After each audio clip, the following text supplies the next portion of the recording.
Hello everybody, James Rink here. Welcome to another edition of Super Soldier Talk. Today I have a special show in line. I want to share some information about, or I want to give a tribute to Max Spiers. And I'm going to share my story of how I knew Max and what we did together back in 2011 and how sort of things came to where it is today. I do want to mention that I haven't been friends with Max since really about 2012, sort of kind of split paths, but I'm going to share my, at least from my perspective, what I believe sort of was taking place. Originally when I first reached out to Max, it was actually, I found out about him through James Casbolt.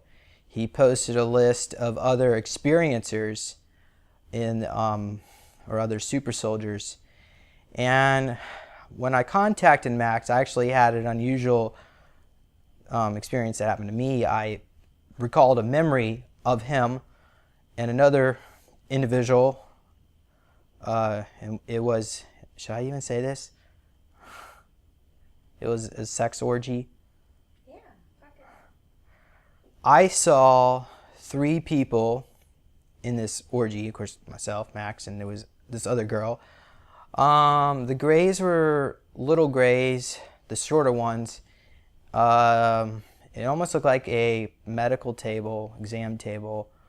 Everything seemed to be white around us. Maybe that was my subconscious mind interpreting the memories were sort of whited out. But I did get the impression that it was in a sea base.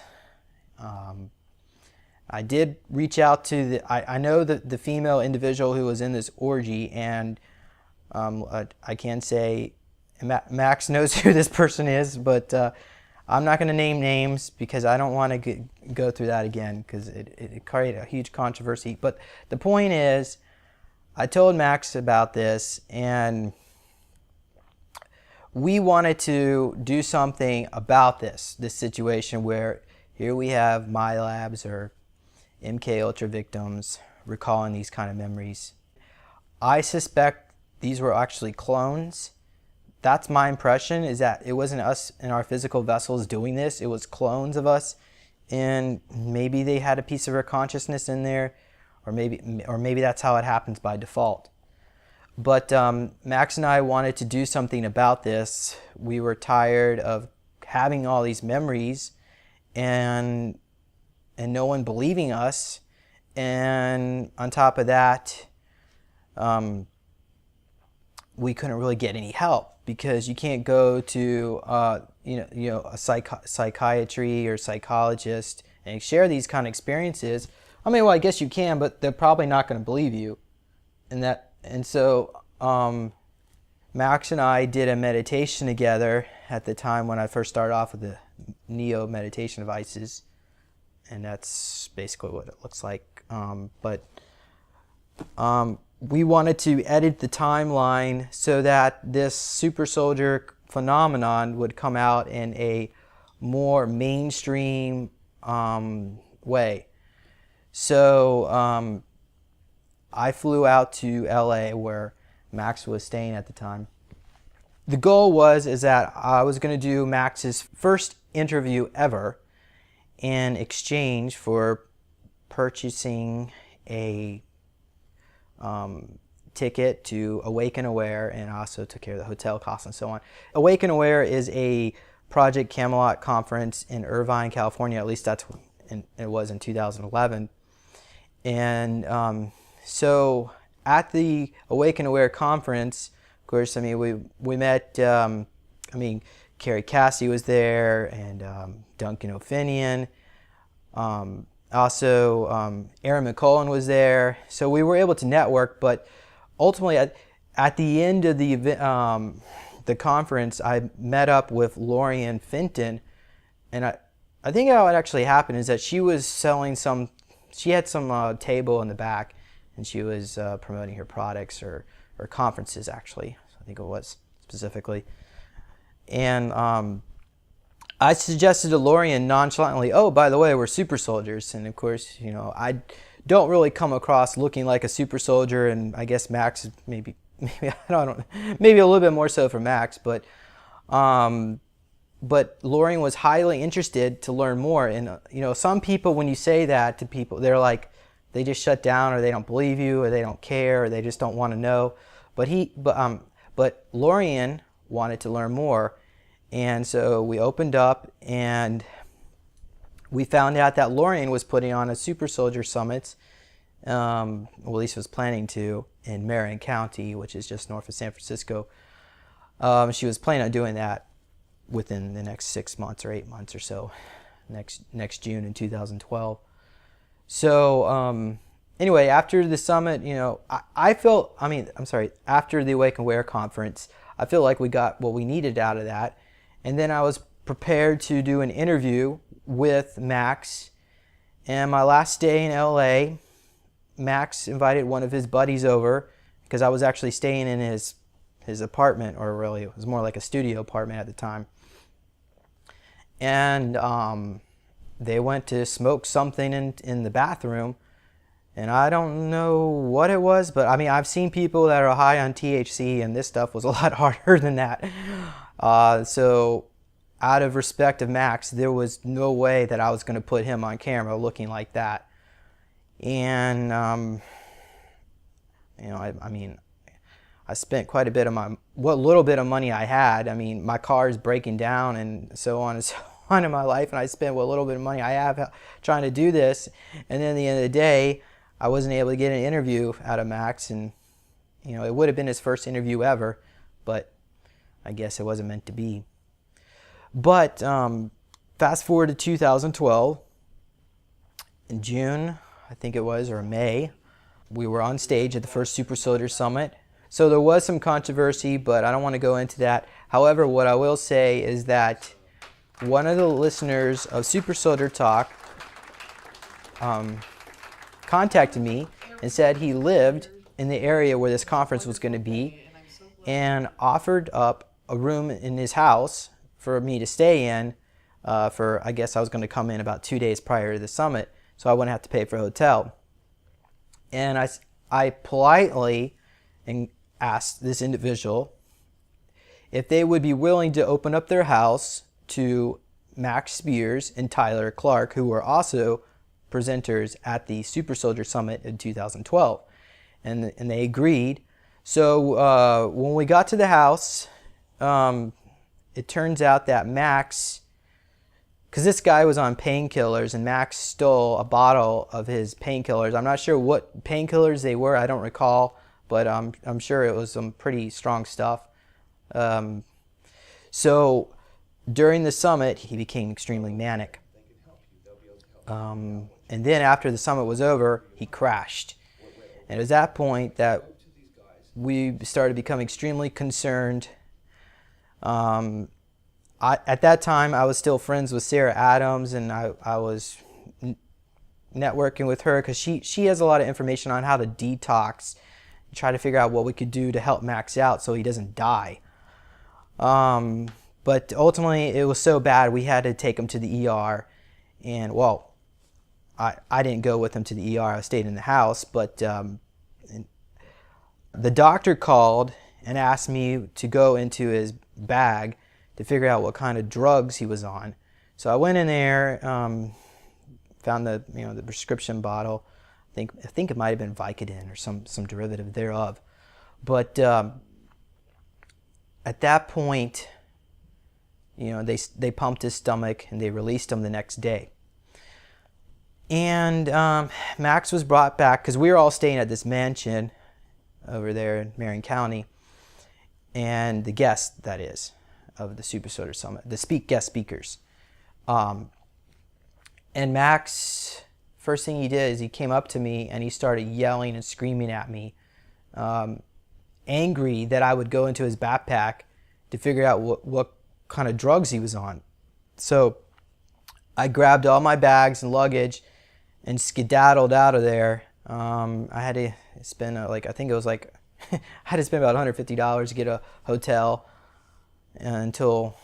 per night till my flight out.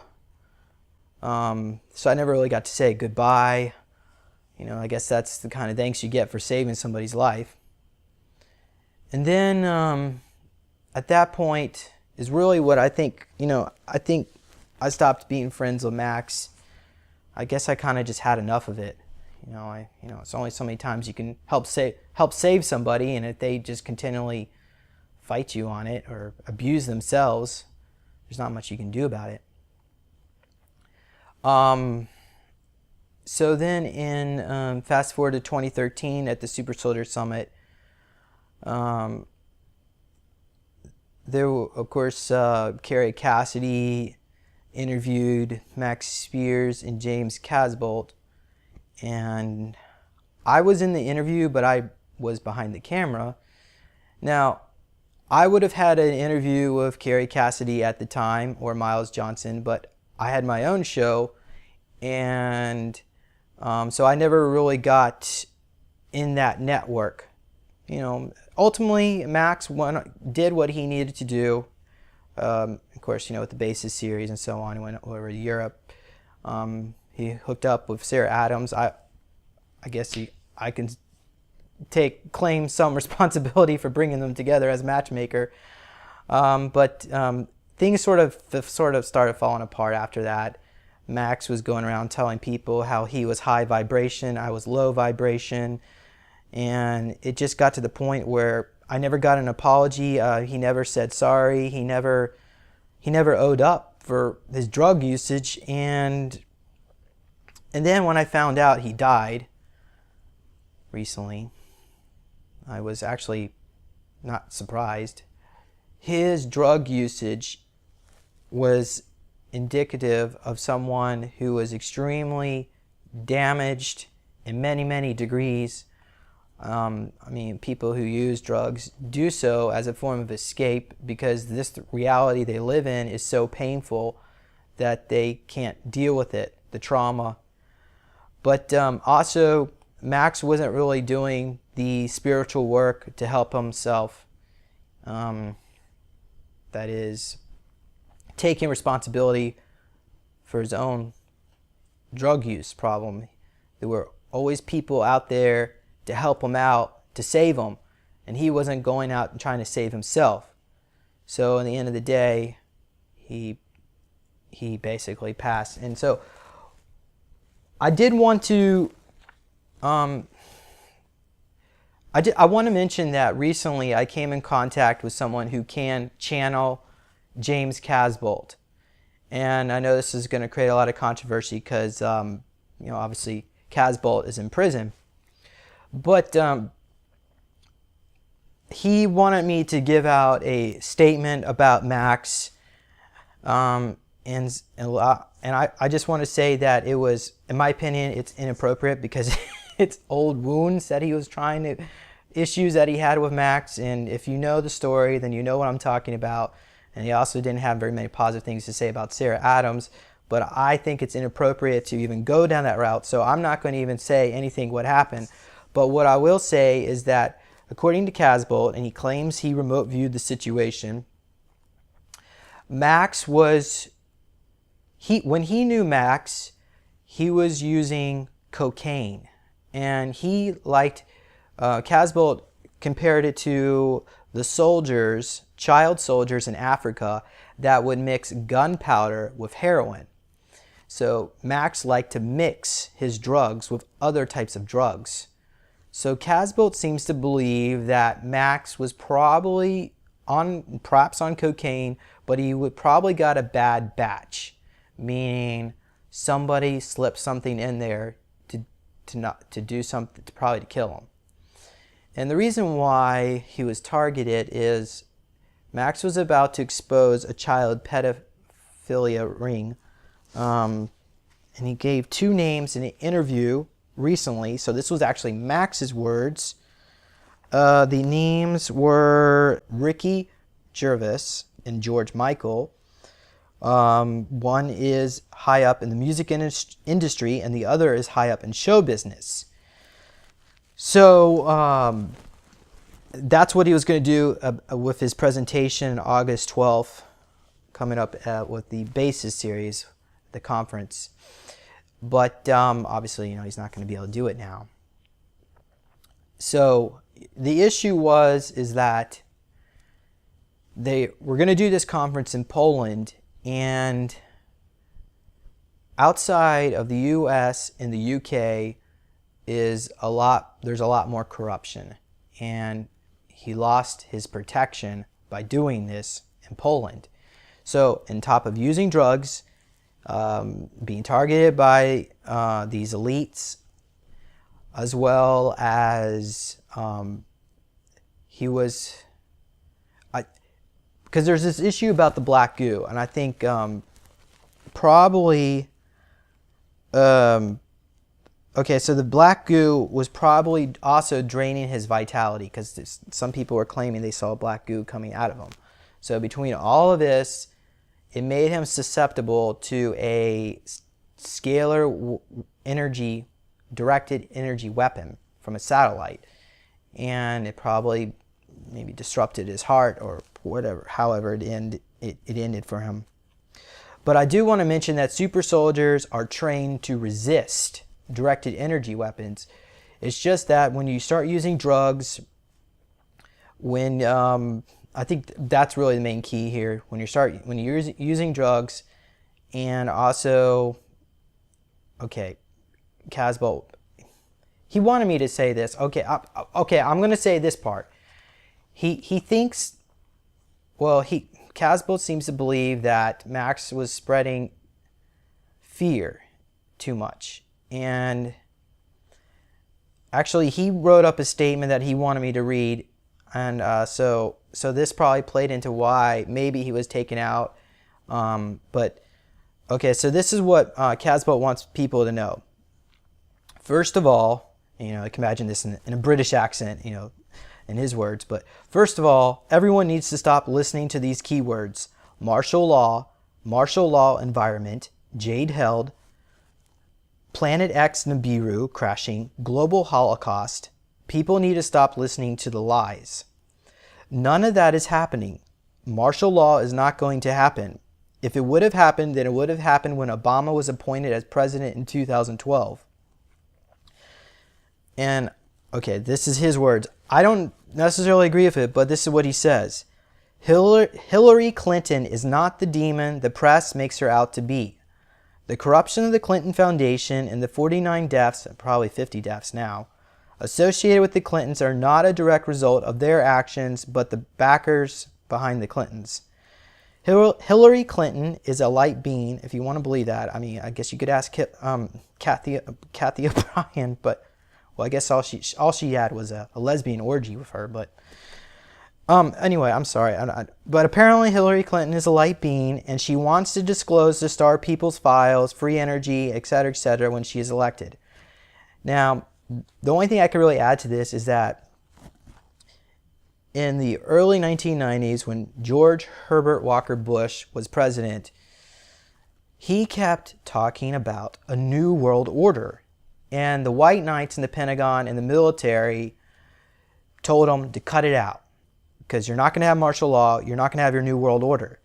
And they backed the Clintons for the 92 presidential election, Bill Clinton. Now, of course, Bill Clinton, he did have his faults, but Bill Clinton promised to go along with the changes to bring about the new financial system, to get rid of the Federal Reserve and IRS.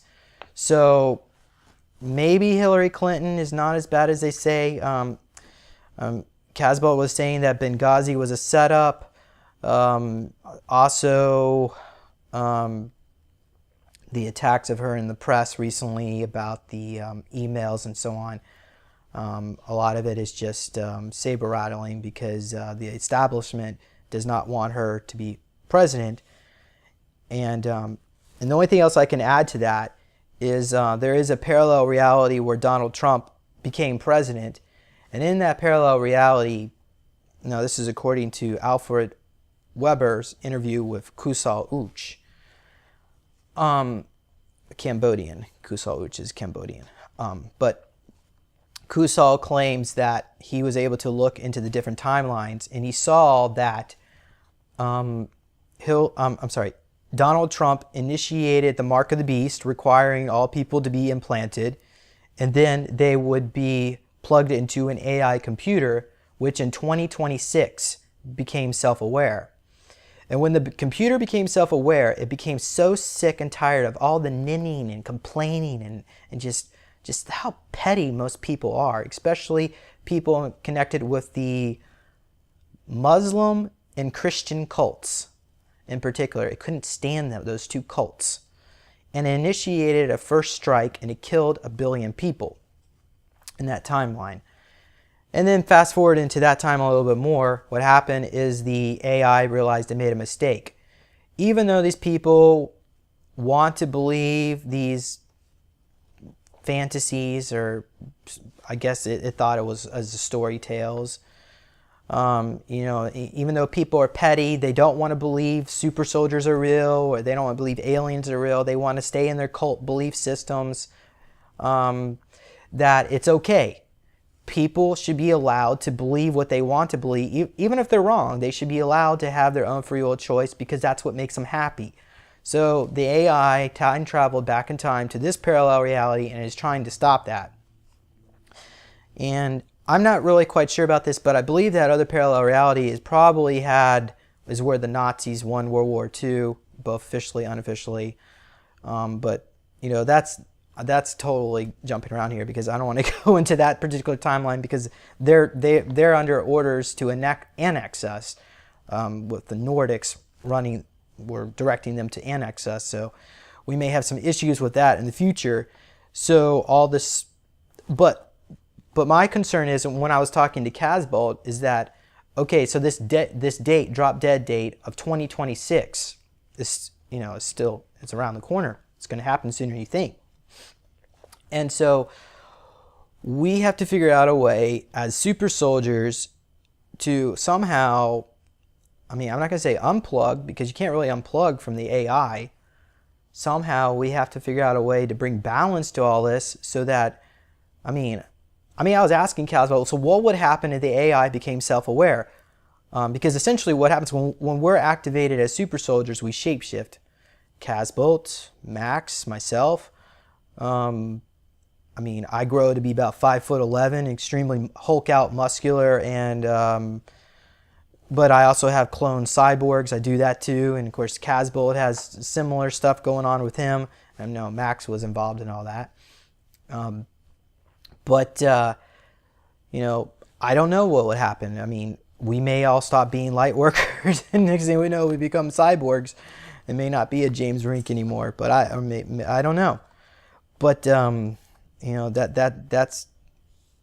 issue is on the plate there. I think this is just too many bad things happen at the same time, and maybe it could have been handled differently. Max would still be alive. It is my opinion that Max is we haven't seen the last of him. They have many clones of us. I wouldn't be surprised. I think Max is going to stick around for maybe 6 months out of body, just to see how everybody's doing. And also, I think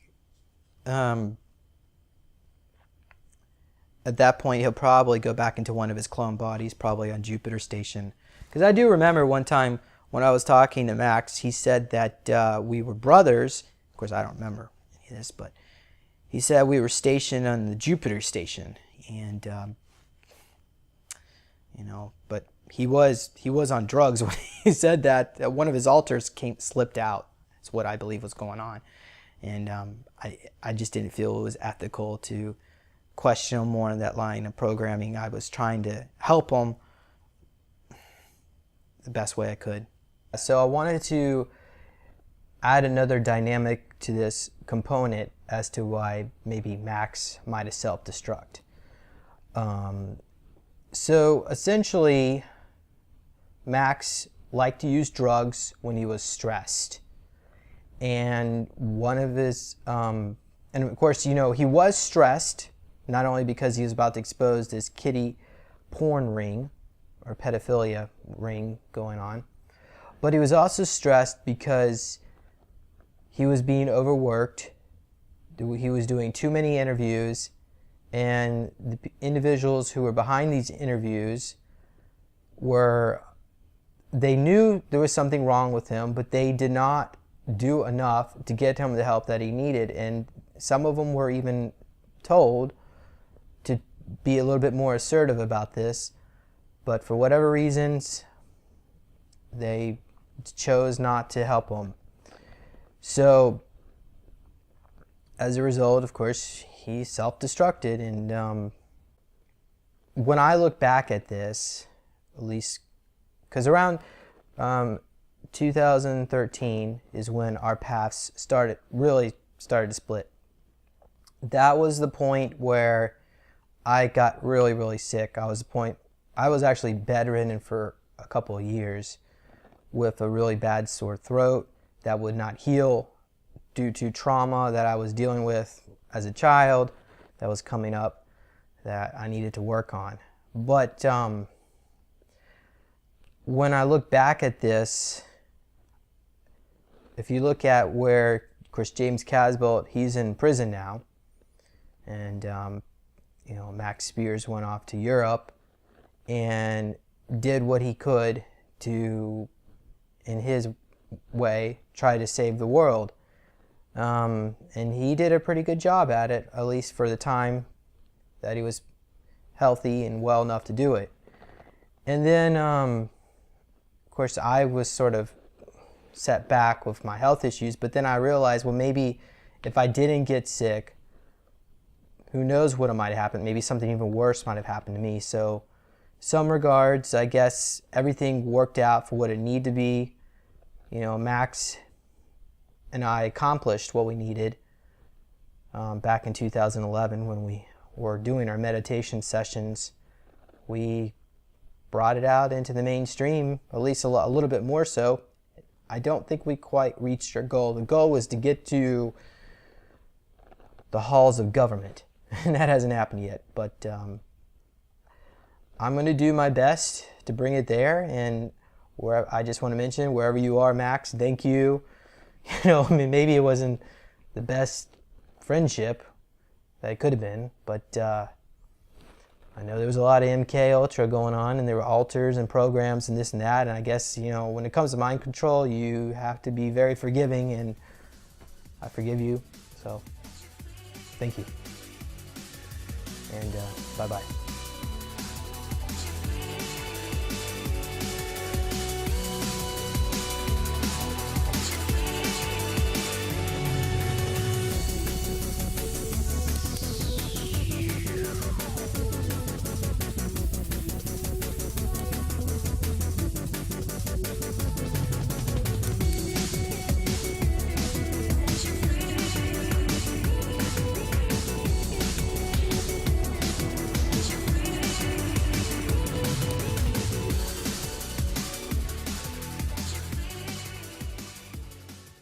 But I'm grateful that you came out here to Las Vegas for the Super Soldier Summit. Are you having a good time so far? Are you learning anything new? Or? Yeah, I'm enjoying it so far. You enjoying it? I'm enjoying it. Yeah, yep, Max, absolutely. Why don't you introduce a little bit about yourself? Yeah, I was speaking yesterday. I'm here promoting this summit and explaining some of my story. Good, all right. Thanks for coming out here, Max. And all of us working together, we'll be able to bring this all to an end, hopefully.